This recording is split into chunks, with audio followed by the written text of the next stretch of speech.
مارکہ حطین کے لیے عیسائیوں نے بھی جو ہے وہ خوب تیاری کی۔ یروشلم کے بادشاہ گائی کے حکم پر ہر خاص و عام امیر و غریب عیسائی جو ہے وہ صفوریہ کے میدان میں جمع ہو گیا۔ ان کے لشکر کی جو تعداد ہے وہ تقریباً 20,000 کے جو ہے وہ قریب تھی۔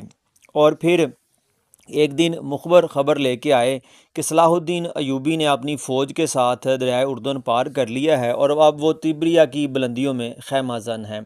ان کے ساتھ تقریباً 25,000 جو ہیں وہ سوار تھے، اور یہ دونوں فوجیں جو ہیں وہ ایک دوسرے کے سامنے تقریباً 15 میل کے فاصلے پر پڑاؤ ڈالے پڑی رہیں کہ کوئی آئے اور پہلے حملہ کرے۔ یوں جو ہے وہ جون کا مہینہ گزر گیا۔ بالآخر صلاح الدین ایوبی نے ایک لشکر کو بھیجا جس نے جھیل کے کنارے تبریہ شہر پر حملہ کر دیا۔ مسلمانوں نے ایک ہی دن میں جو ہے اس پر قبضہ کر لیا، شہر کی بیرونی دیواروں پر قبضہ کر لیا۔ ریمنڈ کی بیوی اور کچھ مختصی فوج جو ہے وہ اس تبریہ شہر کے اندر جو ہے وہ محصور ہو گئی۔ اب عیسائی لشکر میں جو ہے وہ مشاورت شروع ہوگی کہ اب کیا کیا جائے، تبریہ کو آزاد کروایا جائے یا مسلمانوں کی طرف جو ہے وہ پیش قدمی کی جائے۔ اس میں جو ہے گائی کا یہ کہنا تھا جی کہ ابھی وہ جنگ شروع کرنے کی اس میں جرت نہیں ہے، لیکن ریمنڈ کا یہ کہنا تھا کہ ہمیں جو ہے وہ انتظار کرنا چاہیے، پیش قدمی نہیں کرنی چاہیے، کیونکہ رستے میں ہمیں پانی جو ہے وہ بالکل ہی نہیں ملے گا، اور اگر ہم نے ایسا کیا تو دشمن جو ہے وہ تبریہ پر بھی قبضہ کر لے گا اور ہمارے اہل و عیال جو ہیں وہ قید ہو جائیں گے۔ اس لیے بہتر ہے کہ مسلمانوں کے حملے کا انتظار کیا جائے، کیونکہ ابھی وہ حملے کے حوالے سے اپنی بہتر جگہ پر موجود ہیں۔ اگر وہ ہماری طرف آئیں تو پھر جو ہے وہ بات ہمارے حق میں بہتر ہوگی۔ لیکن دوسری طرف جو ہے ریجنالڈ کا اور دوسرے سرداروں کا یہ فیصلہ تھا کہ ان کو مسلمانوں کی طرف جو ہے وہ پیش قدمی کرنی چاہیے۔ چنانچہ انہوں نے رات کو جو ہے وہ گائی سے یہ حکم لکھوا لیا کہ الصبح جو ہے وہ فوج کوچ کرے گی، لہٰذا 2 جولائی کی صبح کو مارکہ حطین جو ہے وہ پھر شروع ہوا۔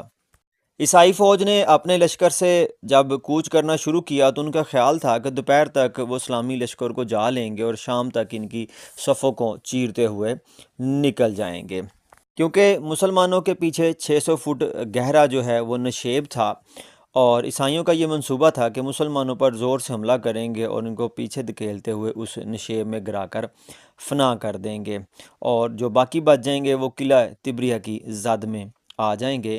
انہیں مسلمانوں کی تعداد کی پرواہ نہیں تھی۔ کرک کے بوڑھے بھیڑیے نے ہنس کر کہا تھا کہ لکڑیاں زیادہ ہوں گی تو آگ زیادہ جلے گی۔ چنانچہ 20,000 مسیحی فوج جو ہے وہ سرگرم سفر تھی، لیکن لشکر کو چلتے چلتے شام ہوگی اور وہ مسلمانوں کے لشکر تک نہ پہنچ سکے، کیونکہ جولائی کا مہینہ تھا اور زمین کافی زیادہ گرم تھی، لوگوں سے چلنا جو ہے وہ دشوار تھا، لہٰذا شام کو سلاروں نے پڑاؤ کا حکم دیا اور فوج نے اپنے خیمے نصب کر لیے۔ اب ان کو ریمنڈ کی بات جو ہے وہ صحیح معلوم ہوتی تھی کہ اب ہم کافی دور نکل آئے ہیں، لیکن منزل کا کوئی پتہ نہیں، نہ جائے رفتن نہ پائے ماندن۔ اب ہم اگر واپس جائیں تو مسلمانوں کے رسالے کی زد میں آ جاتے ہیں، اور اگر صفوریہ کے چشمے جو ہیں وہ بھی اب ہماری دسترس سے دور ہو چکے ہیں، اور اگر کل ہم تبریہ نہ پہنچے تو بھی مکمل جو ہے وہ تباہی ہے۔ 3 جولائی کو جب دونوں لشکر آمنے سامنے آئے تو مسلمانوں کا پلڑا سارے دن کی لڑائی میں باری رہا، کیونکہ عیسائی لشکر کا پانی کا ذخیرہ ختم ہو چکا تھا اور وہ بری طرح سے نڈال تھے۔ جیسے تیسے رات گزر گئی۔ اگلے دن 4 جولائی کو جو ہے وہ عیسائی لشکر بڑی بے دلی سے جو ہے غیر منظم حالات میں جو ہے وہ مسلمانوں کے سامنے پہنچا۔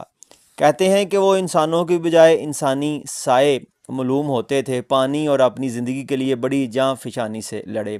لوبیا کے گاؤں کے نزدیک نہایت خون ریز مارکا گرم ہوا۔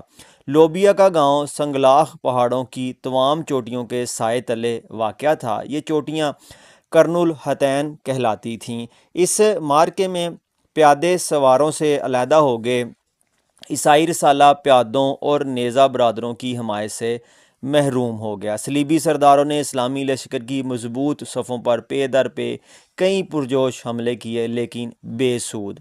صلیبی سواروں کے گھوڑے مسلمان تیر اندازوں کا نشانہ بن جاتے یا تھکن یا تھکن اور پیاس کی شدت سے بے حال ہو کر خود بخود گر پڑتے۔ اب یروشلم کے بہادروں کی جان پر بن گئی تھی، اور یوں یروشلم کے بہادر نائٹوں کی قوت کا خاتمہ ہو گیا اور جنگ حطین اپنے انجام کو پہنچی۔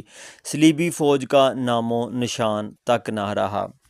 ریمنڈ اس مارکے سے زندہ بچ نکلا اور طرابلس کے قلعے میں پہنچا، اور 2 ہفتے بعد کمزوری اور شکستہ دلی سے مر گیا، اور یوں 90 سال کے بعد سرزمین فلسطین پر صلیبیوں کا تسلط ختم ہو گیا۔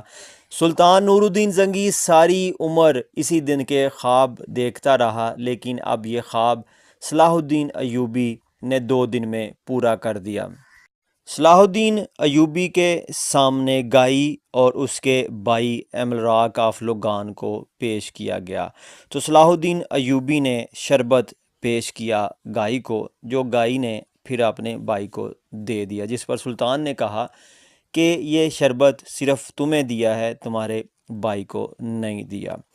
ان غلاموں کو کھانا کھلانے کے بعد جو ہے پھر سے سلطان کے سامنے پیش کیا گیا، تو اب کی بار سلطان نے ریجنرال سے جو ہے وہ کہا کہ دیکھو میری طرف، میں ہوں جو تمہارے خلاف ناموس مصطفیٰ صلی اللہ علیہ وسلم کی حمایت کروں گا، کیونکہ ریجنال نے جب مصری قافلے پر چھاپا مار کر سب مسافروں کو قتل کر دیا تھا، جب اہل قافلہ نے محمد صلی اللہ علیہ وسلم رسول اللہ کو فریاد کے لیے پکارا، تو اس نے ان کا مذاق اڑاتے ہوئے کہا، کہاں ہے تمہارے محمد صلی اللہ علیہ وسلم، اب انہیں اپنی مدد کے لیے بلاؤ۔ ریجنالڈ جو ہے یہ پہلے بھی کئی مرتبہ بد عہدی کا مرتکب ہو چکا تھا، اور اس نے عارضی صلح کی بھی خلاف ورزی کی تھی، اس لیے سلطان صلاح الدین ایوبی نے مترجم کو بلا کر پوچھا کہ اس سے پوچھو کیا یہ اسلام قبول کرتا ہے۔ ریجنالڈ نے صاف انکار کر دیا۔ سلطان نے اپنی تلوار نیام سے نکال کر ایک ضرب لگائی، اس کا بازو تن سے جدا ہو گیا، اور خدمتگاروں نے اس کا کام تمام کر دیا۔ اس کی لاش کو کھینچ کر خیمے سے باہر پھینک دیا گیا۔ جب بادشاہ نے اپنے رفیق کا یہ حشر دیکھا تو وہ خوف زدہ ہوا۔ اس کو خوف زدہ دیکھ کر سلطان نے گائی کو تسلی دی کہ بادشاہوں کو قتل نہیں کیا کرتے، لیکن وہ شخص تو شرافت کی تمام حدود سے تجاوز کر چکا تھا۔ اور دوسرے دن ریمنڈ کی بیوی نے تبریہ کا قلعہ بھی سلطان صلاح الدین ایوبی کے حوالے کر دیا۔